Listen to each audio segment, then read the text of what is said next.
रानो चिड़िया जंगल में आइसक्रीम बेचने का काम किया करती थी। रानो चिड़िया की आइसक्रीम जंगल के सभी पक्षी पसंद करते थे। सभी को रानो चिड़िया की आइसक्रीम बहुत पसंद थी। इसी जंगल में दो काले कौवे भी रहते थे, गोरी और कालू।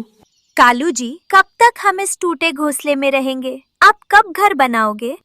गोरी, बरसात का मौसम शुरू होने से पहले पहले मैं घर बना लूंगा। तुम बिल्कुल चिंता मत करो। बस पिछले बरसात के मौसम में भी तुमने यही कहा था और वह मौसम मैंने इसी टूटे घोंसले में गुजारा था। अगर तुमने इस बार घर नहीं बनाया तो मैं अपनी माँ के घर चली जाऊंगी। ओहो गोरी, मैं कह रहा हूँ ना कि इस बार मैं बरसात का मौसम शुरू होने से पहले ही घर बना लूंगा। ऐसा कहकर कालू कौवा घोंसले में लेट जाता है और सो जाता है। गोरी को कालू पर बहुत गुस्सा आता है। ऐसे ही कुछ दिन गुजर जाते हैं। फिर एक दिन कबूतर कालू कौवे के घोंसले के पास आता है। अरे कालू भाई, तुम किस इंतजार में हो? बरसात का मौसम तो शुरू होने वाला है। तुम भला कब अपना घर बनाओगे? सुन ली कबूतर की बात। बारिशों का मौसम शुरू होने वाला है, लेकिन तुम्हें कोई परवाह नहीं है। मैं इस टूटे घोंसले में नहीं रहूंगी। कबूतर, अपनी शक्ल लेकर चला जा यहाँ से, वरना मैं मार मार कर तेरी चटनी बना दूंगा। कबूतर वहाँ से चला जाता है। गोरी और कालू में एक बार फिर से घर बनाने की लड़ाई शुरू होती है। बस बहुत हो गया, मैं जा रही हूँ अपनी माँ के घर। जब घर बना लोगे तो मुझे भी लेने आ जाना, वरना मैं नहीं रहूंगी इस टूटे घोंसले में। ऐसा कहकर गोरी कवि अपना बैग उठाती है और वहाँ से चली जाती है। लगता है अब तो घर बनाना ही पड़ेगा, वरना गोरी वापस नहीं आएगी। लेकिन घर बनाने के लिए तो पैसे चाहिए। ऐसा करता हूँ, जाकर अपने दोस्तों से मदद मांगता हूँ। कालू कौवा सबसे पहले तोते के पास जाता है। यार तोते, तुझे तो पता है कि मेरा एक टूटा घोंसला है। अब बारिशों का मौसम शुरू होने वाला है, तो मैं सोच रहा हूँ अपना घर बना लूँ। क्या तुम मुझे कुछ पैसे उधार दे दोगे? मेरे पास कहाँ से आए पैसे? मैंने अपना भी घर मजबूत करना है। माफ करना कालू।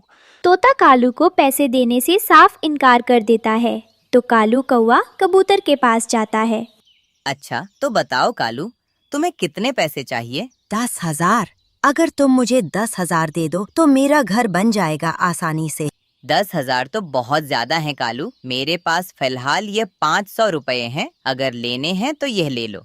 अच्छा ठीक है कबूतर, यह भी चलेंगे। तुम मुझे यह पैसे दे दो, फिर जैसे ही मेरे पास आएंगे मैं तुम्हें वापस कर दूंगा। कबूतर से वो 500 रुपए लेकर कालू कौवा रानो चिड़िया के पास जाता है और रानो से भी कुछ पैसे उधार मांगता है।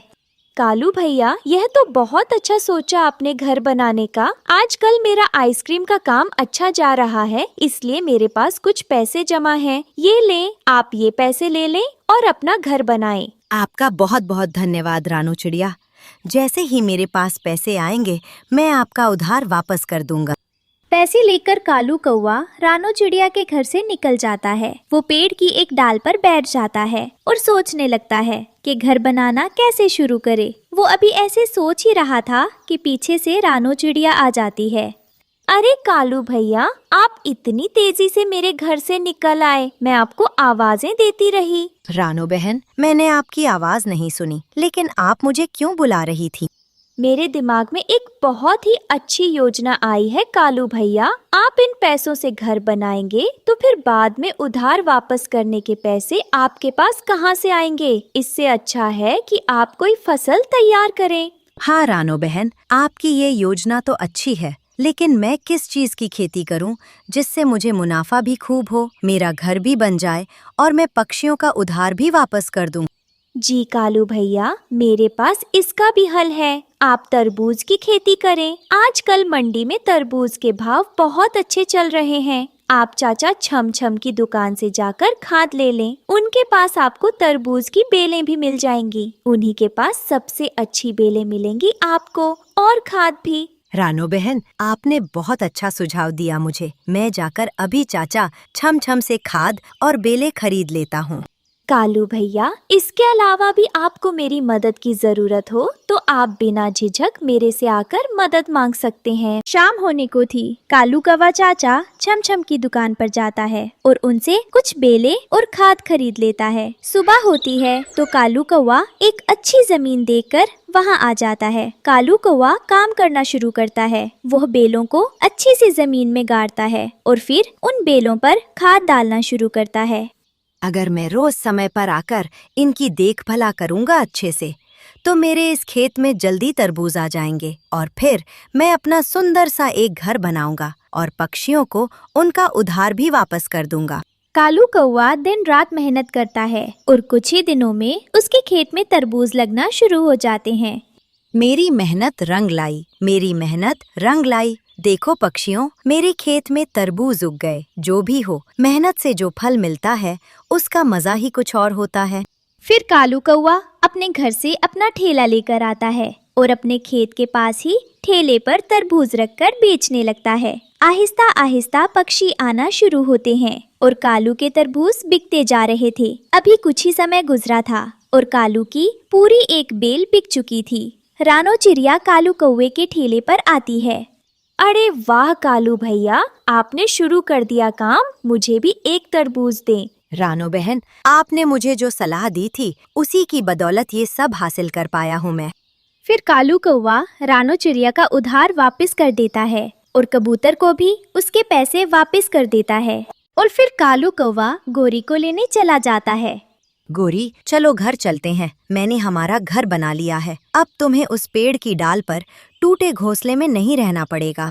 गोरी कवि कालू के साथ अपने घर में आ जाती है।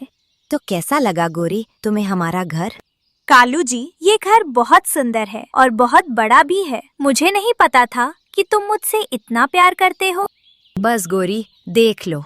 फिर वो दोनों हंसने लगते हैं और आपस में बातें करने लगते हैं। प्यारे दोस्तों, अगर कुछ मेहनत करने से हमारे अपने खुश होते हैं तो हमें उनकी खुशी के लिए वो मेहनत कर लेनी चाहिए। आपको ये कहानी कैसी लगी कमेंट में जरूर बताएं और इस कहानी को लाइक, अपने दोस्तों के साथ शेयर और चैनल को सब्सक्राइब करना बिल्कुल मत भूलना। आपका धन्यवाद।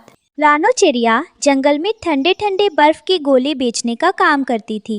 रानो चिड़िया का वो काम गर्मियों के इस तेज मौसम में बहुत अच्छा चल रहा था। रानो चिड़िया गोले बेचने निकली हुई थी और सूरज अपनी गर्मी बरसा रहा था। तभी एक तोता रानो चिड़िया के बर्फ के गोलों के ठेले पर आता है। जल्दी रानो बहन, मुझे एक गोला बनाकर दे दीजिए। इतनी गर्मी है, बर्फ का ठंडा ठंडा गोला खाकर दिल को कुछ सुकून मिलेगा।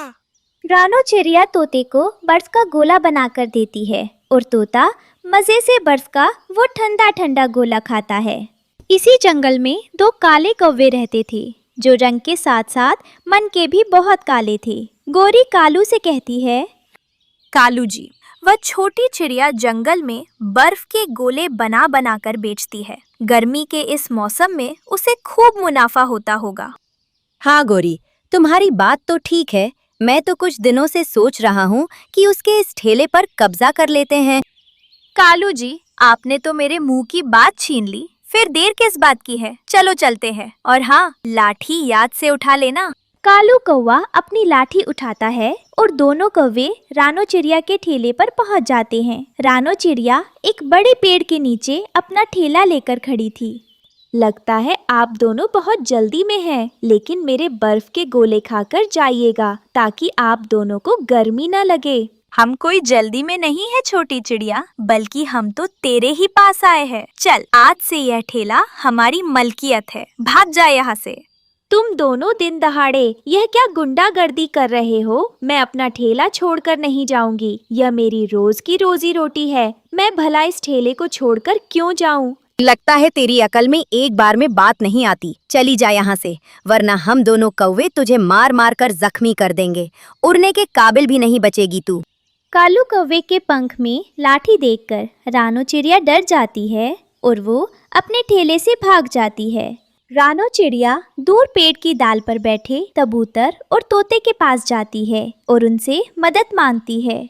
कबूतर भैया, तोते, मेरी मदद करें। उन दोनों कौवों ने मेरे ठेले पर कब्जा कर लिया है। यार तोते, चल इन कौवों को जाकर सबक सिखाते हैं। अगर आज हमने इन दोनों को कुछ न कहा तो वो तो जंगल में लूट ही मचा देंगे। कबूतर और तोता बर्फ के गोलों के ठेले पर जाते हैं, जहाँ गोरी और कालू कौवा बैठे थे। तुम दोनों आराम से रानो चिड़िया के ठेले से दूर चले जाओ, वरना तुम्हारे लिए अच्छा नहीं होगा। गोरी कौवी आगे बढ़ती है और तोते से कहती है, मोटी चोंच वाले, बता तो क्या कह रहा है? मुझे दूर से सुनाई नहीं दे रहा था, अब बता। देखो गोरी, मैं बहुत आराम से बात कर रहा हूँ, इसलिए मेरी बात समझ लो। तुम इस तरह किसी और के ठेले पर कब्जा नहीं कर सकती। गोरी, जबान से की हुई बात इन जंगल के पक्षियों को समझ में नहीं आती। दोनों कौवे तोते और कबूतर को मारने लग जाते हैं। तोता और कबूतर भागकर अपनी जान बचाते हैं। फिर गोरी रानो चिड़िया के पास आती है। देख चिड़िया, तूने अपना ठेला हमें दिया है, इसलिए मैं तेरा कुछ लिहाज कर रही हूँ। लेकिन अगर अब थोड़ी भी देर के लिए तुम मेरे सामने खड़ी रही तो मैं तेरे भी बाल नोच लूंगी। ये सुनकर रानो चिड़िया डर जाती है और रानो चिड़िया अपने घर आ जाती है। मम्मा, क्या हुआ? आप इतनी उदास क्यों हैं? और आप आज मेरे लिए बर्फ का गोला बनाकर नहीं लेकर आई? मेरी बच्ची, मेरे बर्फ के ठेले पर तो कौवों ने कब्जा कर लिया। समझ नहीं आ रहा अब मैं क्या करूं।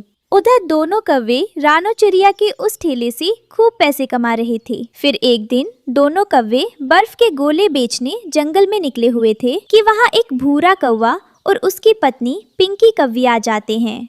सुंदर कौवी, बताओ एक गोला कितने का दिया? मैं इसका पति हूँ, दूर रहकर बात करो। एक गोला 20 रुपए का है। भूरे जी, मुझे इस कौवी का पूरा बर्फ का ठेला चाहिए। मैं रोज बर्फ का गोला बनाकर खाया करूंगी। हाँ मेरी सुंदर पत्नी, जैसा तुम कहो। तुम दोनों ने सुना कि मेरी पत्नी को तुम दोनों का ठेला चाहिए। चलो भाग जाओ यहाँ से। तो क्या तू इस जंगल का प्राइम मिनिस्टर लगा है जो तू कहेगा और हम तेरी बात मानेंगे? अपनी शक्ल लेकर चले जाओ यहाँ से, वरना तुम हम कौवों को जानते नहीं हो। मार मार कर तेरी चटनी बना देंगे।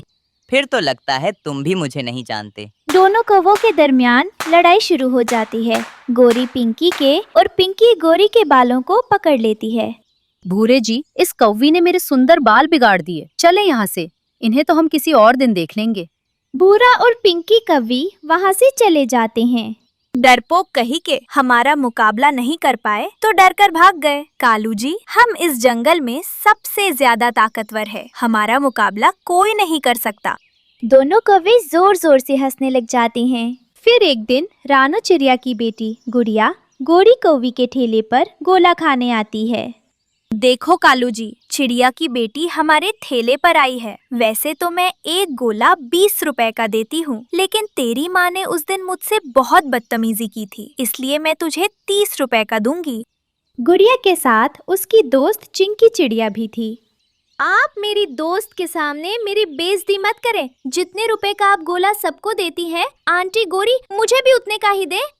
अपनी माँ की तरह तेरी भी बहुत चोट चलती है। वैसे तेरे और तेरी माँ के दिमाग में एक बार में कोई बात समझ में नहीं आती। ओहो गोरी, लातों के भूत बातों से कहाँ मानते हैं। कालू कौवा गुड़िया को धक्के देकर अपने ठेले से दूर गिरा देता है। गुड़िया रोते हुए घर आती है और अपनी मम्मा को सारी बात बताती है। मेरी बच्ची, तुम बिल्कुल चिंता मत करो। दोनों कौवों ने पूरे जंगल में बहुत आतंक मचा दिया है, लेकिन उनके बुरे कामों की सजा उनको एक दिन ऊपर वाला जरूर दे देगा। अब तुम चुप कर जाओ। ऐसे ही कुछ दिन गुजर जाते हैं। गोरी और कालू रोज की तरह अपना ठेला लेकर जंगल में निकले हुए थे कि भूरा कौवा अपनी पत्नी पिंकी के साथ वहाँ आ जाता है। लेकिन इस बार उसके साथ कुछ उल्लू गुंडे भी थे। कालू, ये तो वही कौवा है, लेकिन ये अपने साथ इतने सारे उल्लू क्यों ले आया है? भूरे भाई, लगता है तुम तो उस दिन की बात का गुस्सा ही कर गए। ये इतने सारे गुंडे क्यों ले आए हो अपने साथ? तुम्हें क्या चाहिए, हमें बताओ। देख कालू, अब प्यार से बात करने का कोई फायदा नहीं। उस दिन तूने मेरी पत्नी की और मेरी बहुत बेइज्जती की थी और मैं अपना बदला छोड़ता नहीं हूँ। चलो शुरू हो जाओ। भूरे कौवे के साथ आए उल्लू गुंडे कालू और गौरी को मारने लगते हैं। वो कालू और गौरी को खूब मारते हैं। हाय, मेरी टांग तोड़ दी, जालिम ने मेरी टांग तोड़ दी। छोड़ दो मुझे, छोड़ दो। दोनों कौवे जल्दी से वहाँ से भागते हैं और भागकर अपनी जान बचाते हैं। फिर पिंकी और भूरा भी वहाँ से चले जाते हैं। रानो चिड़िया नदी पर पानी पीने जा रही थी कि पेड़ के नीचे उसकी नजर अपने ठेले पर जाती है। यह तो मेरा ही बर्फ का ठेला है। गोरी और कालू पास नहीं है, जल्दी से अपना ठेला ले जाती हूँ। रानो चिड़िया अपना बर्फ का ठेला लेकर घर को चली जाती है। और उस दिन के बाद कालू और गोरी ने जंगल में किसी को भी दोबारा कभी भी परेशान नहीं किया था। प्यारे दोस्तों, आपको ये कहानी कैसी लगी कमेंट में ज़रूर बताएं और इस कहानी को लाइक, अपने दोस्तों के साथ शेयर और चैनल को सब्सक्राइब करना बिल्कुल मत भूलना। आपका धन्यवाद।